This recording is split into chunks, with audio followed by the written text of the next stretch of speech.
Train का भूतिया डब्बा। हे डियर, अगर ये कहानी आपको अच्छी लगे तो वीडियो को लाइक और सब्सक्राइब करें।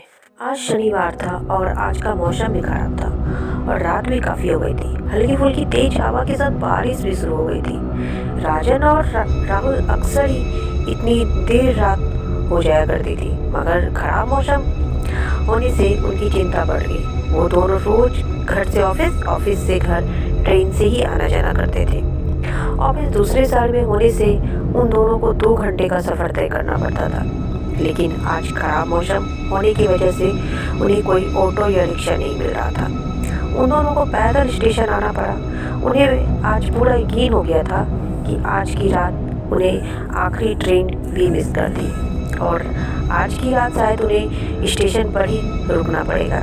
लेकिन स्टेशन पर पहुंचकर उन दोनों ने देखा कि एक ट्रेन खड़ी हुई थी और स्टेशन पर सन्नाटा पसरा हुआ था।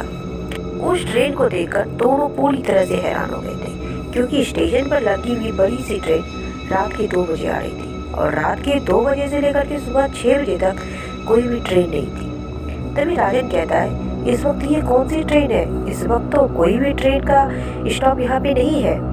तभी राहुल कहता है, अरे हो सकता है कि ट्रेन अपनी टाइम से लेट हो, हमें क्या है, हमें तो बस अपना गांव पहुंचना है। राजन कहता है, लेकिन टिकट? तभी ट्रेन का हॉर्न आवाज़ देती है, हल्की हल्की रफ्तार से चलने लगी। राजन कहता है, टिकट के चक्कर में रहे तो ये ट्रेन भी छूट जाएगी। जल्दी चल रहा हूँ। और राजन दौड़ कर ट्रेन आखिरी डब्बे में चढ़ गए। कुछ ही देर में ट्रेन ने अपनी गति तेज कर दी और वे दोनों ट्रेन के डिब्बे को ध्यान से देखने लगे। उन्होंने देखा कि उस डब्बे में मुश्किल से 8 से 10 लोग ही थे, जो कि चुपचाप बैठे हुए थे। पर पता नहीं, राहुल को बस अजीब सा लग रहा था। वो दोनों आगे चलकर एक खाली सीट पर जाकर बैठ गए। अचानक उन दोनों के नाक में एक अजीब सी दुर्गंध टकराई। दुर्गंध इतनी तेज थी कि उनका सांस लेना भी मुश्किल हो रहा था। उन दोनों ने अपनी रुमाल निकाली और अपनी नाक में रख लिया। उन दोनों ने डब्बे की चारों ओर देखने लगा, मगर डब्बे में जितनी भी यात्री थे, सवार थे, वे सब सामान्य तरीके से बैठे थे। ये देखकर उन दोनों को बड़ा ही अचंभा हुआ।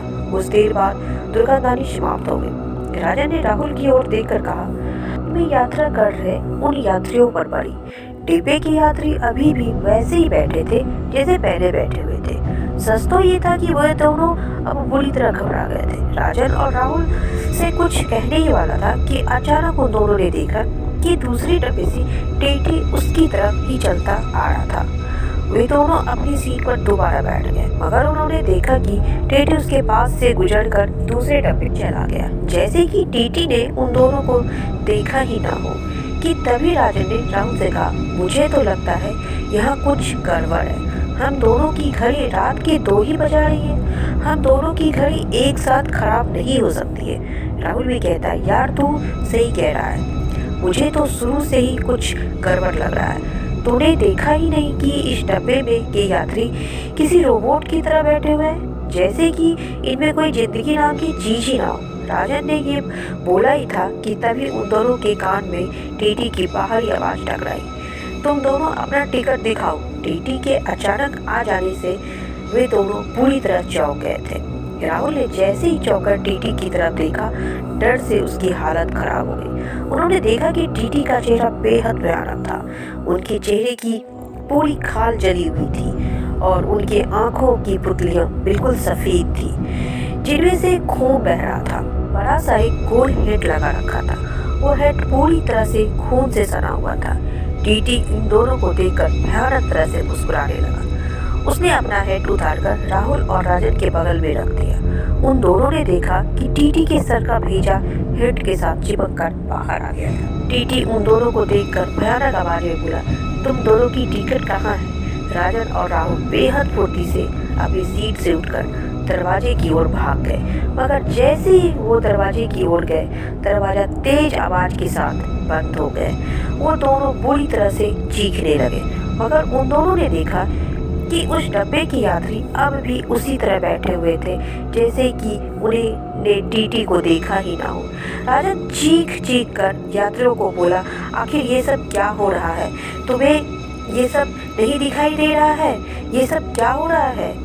इस टीटी की शक्लें इतनी भयानक है कि राजन ने इतना बोला ही था कि डब्बे में मौजूद सभी यात्री उन दोनों की ओर घूरने लगे। अचानक डब्बे में मौजूद सभी यात्री के चेहरे बेहद भयानक हो गए थे, जैसे कि वे किसी शमशान से उठकर आए हों। और सारे यात्री उन दोनों को देखकर वैसे ही अंदाज में हंसने लगे। राजन ने राहुल से कहा, मुझे लगता है हम दोनों नहीं बचेंगे, हम दोनों किसी भूतिया ट्रेन के डब्बे में घुस गए। तभी अचानक लाइट चली गई, डब्बे के अंदर अंधेरा हो गया, मगर उन सभी यात्रियों की आंखें अंधेरे में किसी बल्ब की तरह चमक रही थी। अचानक राजन के कान में राहुल की चीख की आवाज़ सुनाई दी और अचानक से लाइट आ गई। राजन ने देखा कि राहुल उसके पास नहीं। वे सारे यात्री राहुल को पकड़े हुए थे। राहुल बार बार छोड़ने की गुहार लगा रहा था। मुझे बचा लो राजन, ये सब मुझे जिंदा नहीं छोड़ेंगे, अरे मुझे बचा लो। राजन राहुल को बचाने के लिए जैसे ही आगे बढ़ा, मगर उसे महसूस हुआ कि किसी ने उसके पैर को जकड़ लिया है। वह चाहकर भी एक कदम हिला नहीं पा रहा था। देखते ही देखते राजन के सामने उन सारे यात्रियों ने और टीटी ने राहुल के शरीर को चीर फाड़ कर दिया और वे सारे लोग उसका खून पी गए। राहुल एक दिल दहला देने वाली चीख के साथ नीचे गिर गया। सब राहुल का मांस भी नोच नोच कर खा रहे थे। राजन समझ गया कि अब उसकी बारी है। वो पूरी ताकत से ट्रेन का दरवाजा खोलने की कोशिश करने लगा। धीरे धीरे करके वे सारे यात्री राजन की ओर बढ़ने लगे, मगर राजन ने अपनी कोशिश जारी रखी। वो अपनी शरीर की पूरी ताकत लगाकर उस दरवाजे को खोलने की कोशिश करने लगा। राजन की कोशिश कामयाब रही और दरवाजा खुल गया। राजन चलती हुई ट्रेन से छलांग लगा दी। अगली सुबह राजन की आंखें खुली, उसी रेलवे स्टेशन पर खुली उसने जहाँ की उसे बहुत से लोग घेरे हुए खड़े थे। राजन दर्द से घबराता हुआ उठकर खड़ा हो गया। उसने देखा कि उसके शरीर पर काफी चोटें थी। उस भीड़ में से बहुत ही बुजुर्ग व्यक्ति निकलकर राजन के सामने आकर खड़े हो गए। तुम हमें यहाँ सुबह घायल अवस्था में बेहोश मिली। बहुत देर की कोशिश के बाद हम तुम्हें होश में ला पाए हैं। तुम्हारे शरीर पर यह कैसी चोटें हैं बेटा? राजन ने डरते डरते एक ही सांस में सारी घटना उस बुजुर्ग व्यक्ति को बता दी। उस घटना को सुनकर जितने भी लोग वहाँ मौजूद थे, सभी की आंखों पर खौफ दिखाई देने लगी। उस बुजुर्ग व्यक्ति ने राजन की ओर देखकर कहा, इसका मतलब है तुम उस भूतिया ट्रेन पर चढ़ गए।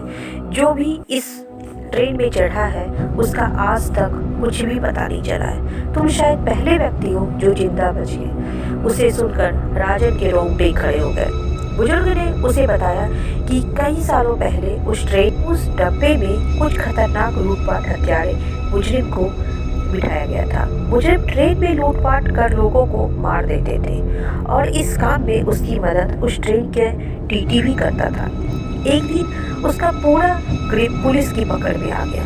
पुलिस उन्हें पकड़कर टीटी सहित उस ट्रेन के दिल्ली की तिहाड़ जेल में की ओर ले जा रहे थे, लेकिन फिर अचानक ट्रेन में आग लगी। इत्तेफाक से उस ट्रेन में उस मुजरिमों और टीटी के अलावा कोई भी मौजूद नहीं था।